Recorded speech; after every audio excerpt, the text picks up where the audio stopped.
Hello everyone, welcome to another episode of MoAndMore. Today I'll be talking about the Mid-Autumn Festival that is coming up this weekend, and I thought I'd just lay some information down and kind of let you know what it's all about. For those of you who don't really know what Mid-Autumn Festival is, you might think of mooncakes, you might think of lanterns, you might think of a lot of food.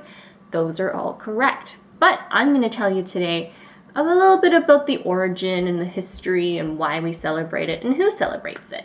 I celebrate it. I'm Chinese. Whoa, big surprise there. But the Mid-Autumn Festival is actually celebrated fairly throughout Asia. I think the Thai and the Vietnamese also have their own Mid-Autumn Festival. Also, like I said before, the biggest thing with the Mid-Autumn Festival is eating mooncakes. So I have a huge mooncake here. This is a giant one, like this is the size of my hand, and so that's a mooncake. And I have some interesting Royal Rabbit snowy mooncakes. These are kind of mochi type mooncakes. There's 4 different types in here. They need to thaw, but if you wanna stay around till the end of the video, I'll be tasting those mooncakes out and showing you what the mooncakes are all about. So let's talk about the Mid-Autumn Festival. What is it? Basically, from my understanding, sorry for those of you who really know what it's all about, I did my research, but to my understanding, it's kind of like the Asian Thanksgiving. It's always celebrated in the fall when the moon is at its fullest. Now, the full moon is a symbol for a lot of things. It is a symbol for fertility, reincarnation. Because the moon is full and round, it represents reunion and the family reunion and being whole. So how did Mid-Autumn Festival start? Well, there's a couple of things.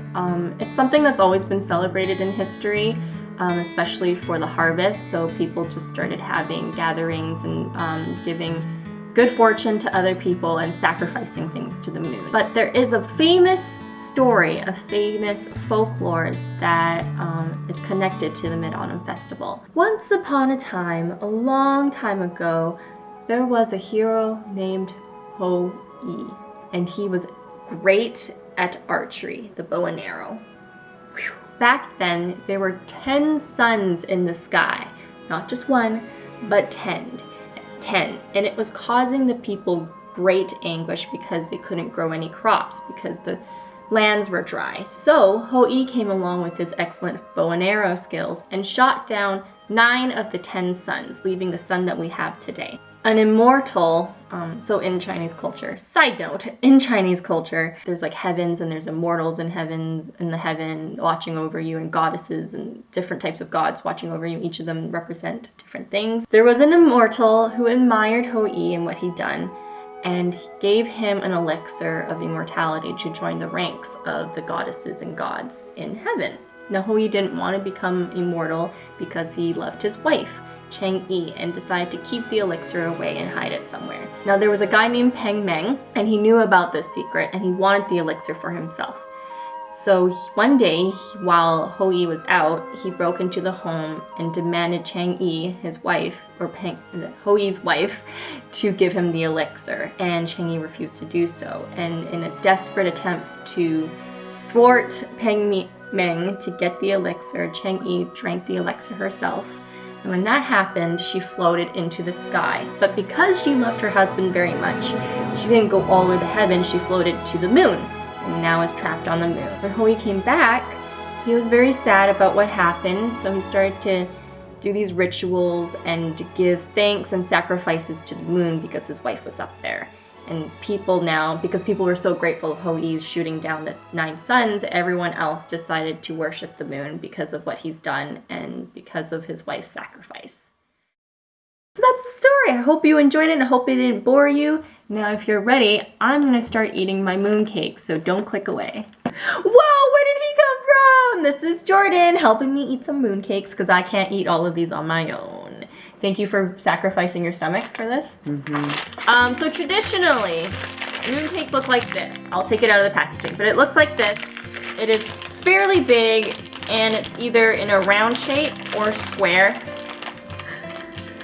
Smaller than a cake, bigger than a pastry cake. Now, they are extremely dense. Like, they're heavy, they're hefty. One interesting thing, or not so interesting thing, depending on how you feel about it, there are yolks inside of this. Now, I know this might creep some of you out. This is supposed to be a sweet. It's not terribly sweet, but it's funny kind. This is a dessert, and they have a salted yolk in the middle. And I don't know if it's salted. It is salted, right? Ew. Yeah, it's a salted yolk.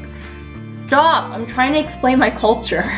So they have salted yolks in the middle, and the more yolks they have, the more expensive they are. This one is a very special flavor. This is pandan. Pandan leaf flavor.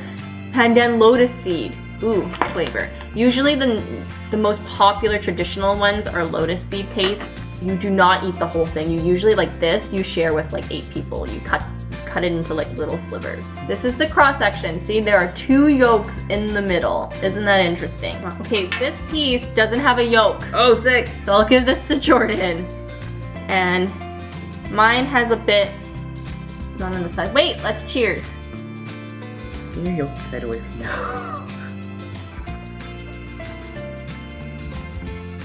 Mooncake. I like this filling. It's kind of like you're biting a tree. So like I said, they're very, very dense, and the small pieces that we had took us forever just to eat it, because once you start chewing it, it turns into this sticky mush that's almost like, Jordan put it really nicely, peanut butter. So it's like, it's peanut butter, it's sticking to the roof of your mouth, it's sticking everywhere, but it's a really interesting texture. And just warning you, if you want to try mooncakes, that's going to be like that. Now, it's not a super sweet dessert at all. Do you agree? Yeah. Yeah, it's not super sweet at all. I actually don't mind the yolk. I don't care if there's like a little bit of yolk in it, because I feel like the yolk cuts through the rich, dense flavor of a mooncake. So usually, like I said earlier in the video, if you were watching, full shape, round, moon, means good fortune, reunion, and all of that. We just ate a bit of it, so now it's sad. But anyways, now it does look like Pac-Man. These are the non-traditional ones that Jordan and I really want. We wanted to try these out because they're mochis, and I love mochis.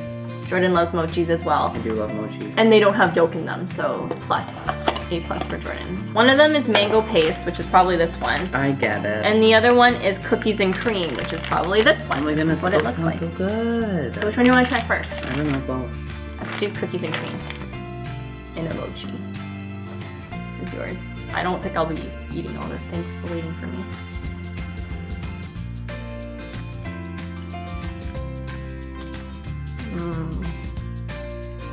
Why is it so mooncakey? I don't like the outside of it. So it's not ice cream. It's still like a bean. It's a bean. Yummy. There's a chunk of mango. And a chunk of paste. I like this one better. Very mango-y. Whoa. I got a huge chunk of mango, did you? It tastes like dry mango. Yeah, it tastes like dried mango. They stuffed it with dried mangoes. Cool. You know what? I still like the traditional one better so far. So we have 2 more left.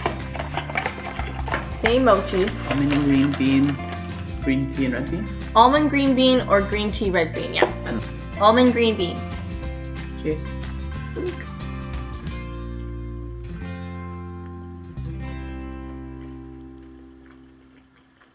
I don't understand.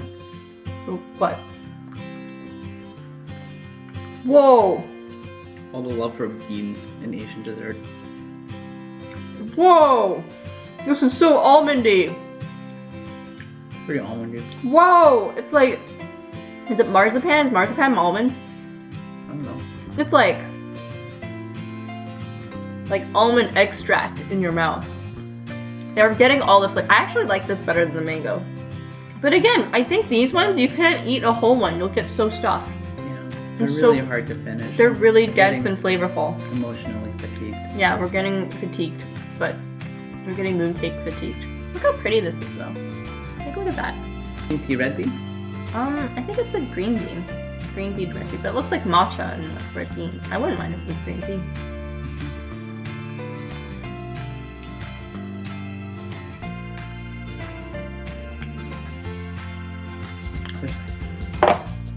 Oh, you. Oh, it's green tea. Okay. dense and strong, which is why, again, share these mooncakes with people. Have a gathering of friends and family. Maybe that's why they made it so strong. Because the Mid-Autumn Festival is about reunion and gatherings like Thanksgiving. And maybe they made it so dense and flavorful is because they need you to share it with people. So yay! Thank you, mooncakes, for helping us share and be with friends and family. Well, thank you for watching this video. I hope you learned a little bit about the Mid-Autumn Festival. Go out and try these mooncakes. Comment below if you were feeling like you want to try some, and let me know if you did try some and if you liked it or not.